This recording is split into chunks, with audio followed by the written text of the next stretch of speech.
Assalamualaikum warahmatullahi wabarakatuh. Shalom, Om Swastiastu, Namo Buddhaya, salam kebajikan untuk kita semua. Nah, di video sebelumnya kita sudah membahas tentang upaya hukum biasa. Nah, di video kali ini kita akan melanjutkan tentang pembahasan upaya hukum luar biasa. Untuk tidak memperpanjang waktu, langsung saja kita simak pembahasannya. Upaya hukum luar biasa. Pertama-tama kita harus mengetahui terlebih dahulu apa yang dimaksud dengan upaya hukum luar biasa. Upaya hukum luar biasa merupakan suatu upaya hukum yang dilakukan setelah memperoleh kekuatan hukum tetap, baik yang sudah ataupun belum dilaksanakan. Peninjauan kembali atau PK merupakan satu-satunya upaya hukum luar biasa. Selanjutnya kita masuk pada konsep peninjauan kembali. Dasar hukum dalam pengaturan peninjauan kembali terdapat pada pasal 132 Undang-Undang Nomor 5 Tahun 1986 tentang Peradilan Tata Usaha Negara. Selain itu juga merujuk pada pasal 77 ayat 1 junto pasal 69 Undang-Undang Nomor 14 Tahun 1985 tentang Mahkamah Agung. Terhadap suatu putusan Mahkamah Agung yang sudah memperoleh kekuatan hukum tetap, maka upaya hukum selanjutnya yang bisa dilakukan dengan peninjauan kembali terhadap putusan Mahkamah Agung tersebut. Sebagaimana terdapat pada pasal 132 Undang-Undang Nomor 5 Tahun 1985 menyatakan terhadap putusan pengadilan yang telah memperoleh kekuatan hukum tetap dapat diajukan permohonan peninjauan kembali kepada Mahkamah Agung. Acara pemeriksaan peninjauan kembali sebagaimana dimaksud dalam ayat 1 dilakukan menurut ketentuan sebagaimana dimaksud dalam pasal 77 ayat 1 Undang-Undang Nomor 14 Tahun 1985 tentang Mahkamah Agung. Nah, sekarang kita masuk pada jangka waktu pengajuan permohonan peninjauan kembali. Pihak yang tidak setuju dengan putusan Pengadilan Tata Usaha Negara dalam hal sengketa informasi dan sengketa penetapan lokasi dan atau terhadap putusan Pengadilan Tinggi Tata Usaha Negara dapat mengajukan kasasi maksimal dalam waktu 180 hari setelah alasan-alasan yang termuat dalam pasal 67 Undang-Undang Nomor 14 Tahun 1985 tentang Mahkamah Agung dengan beberapa perbedaan parameternya. Sebagaimana pendaftaran gugatan atau permohonan, pengajuan kasasi dapat didaftarkan setelah memenuhi prosedur pendaftaran, yaitu kelengkapan dokumen dan pembayaran pajak. Selanjutnya kita masuk pada alasan pengajuan permohonan peninjauan kembali.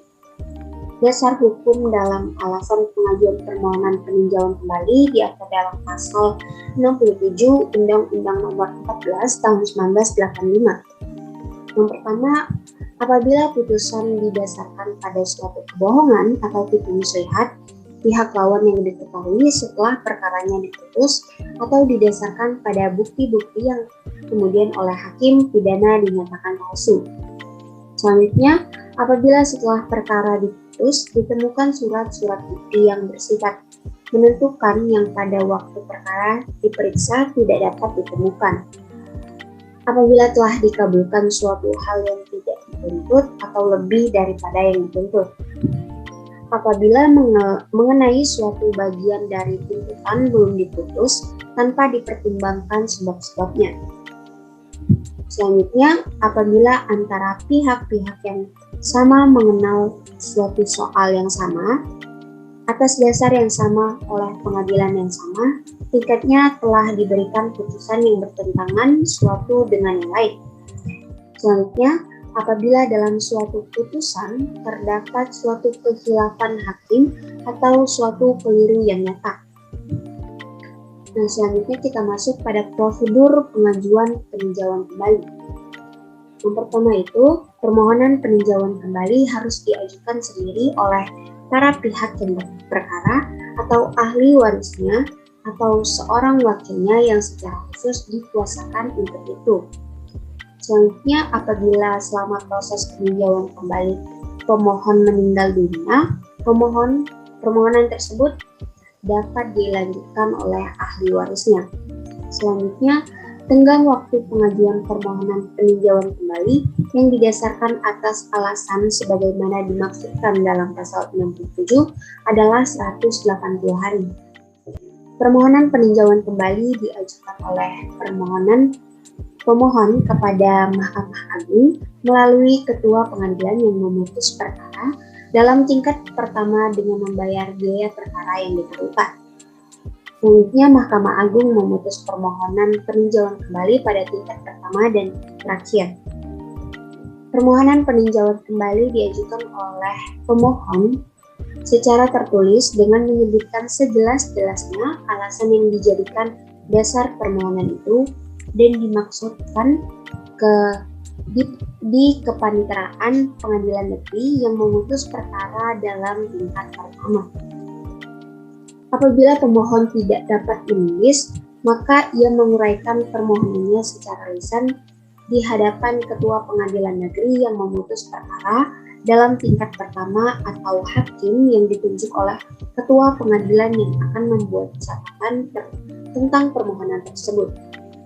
Setelah ketua pengadilan negeri yang memutus perkara dalam tingkat pertama menerima permohonan peninjauan kembali, maka panitera berkewajiban untuk selambat-lambatnya dalam waktu 14 hari memberikan atau mengirimkan salinan permohonan tersebut kepada pihak lawan pemohon.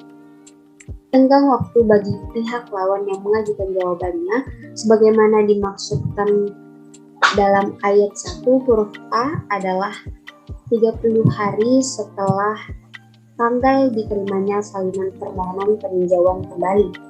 10. Surat jawaban diserahkan kepada pengadilan yang memutus perkara dalam tingkat pertama dan pada surat jawaban itu oleh panitera dibubuhi cap, hari serta tanggal diterimanya jawaban tersebut. 11. Permohonan tersebut lengkap dengan berkas perkara beserta biayanya oleh panitera dikirimkan kepada Mahkamah Agung selambat-lambatnya jangka waktu 30 hari. Selanjutnya, untuk permohonan peninjauan kembali tidak diadakan surat menyurat antara pemohon dan atau pihak lain dengan Mahkamah Agung. 13. Mahkamah Agung berwenang memerintahkan pengadilan negeri yang memeriksa perkara dalam tingkat pertama atau pengadilan tingkat banding mengadakan pemeriksaan tambahan atau meminta segala keterangan serta pertimbangan dari pengadilan yang dimaksud. Pengadilan setelah melaksanakan perintah Mahkamah Agung tersebut segera mengirimkan berita acara pemeriksaan tambahan serta pertimbangan kepada Mahkamah Agung. Selanjutnya, Mahkamah Agung dapat meminta keterangan Jaksa Agung atau dari pejabat lain yang diserahi tugas penyidikan apabila diperlukan. Dalam hal Mahkamah Agung mengabulkan permohonan peninjauan kembali, Mahkamah Agung membatalkan putusan yang dimohonkan peninjauan kembali tersebut dan selanjutnya memutus sendiri perkaranya. Mahkamah Agung menolak permohonan peninjauan kembali dalam hal Mahkamah Agung berpendapat bahwa permohonan itu tidak beralasan. Dan yang terakhir, Mahkamah Agung mengirimkan salinan putusan atas permohonan peninjauan kembali kepada Pengadilan Negeri yang memutus perkara dalam tingkat pertama dan selanjutnya panitera Pengadilan Negeri yang bersangkutan menyampaikan salinan putusan itu kepada pemohon serta memberitahukan putusan itu kepada pihak lawan dengan memberikan salinannya selambat-lambatnya 30 hari. Nah, segitu saja materi dan penjelasan yang dapat saya sampaikan. Terlebih dan kurang saya mohon maaf. Wabillahi taufik wal hidayah. Wassalamualaikum warahmatullahi wabarakatuh.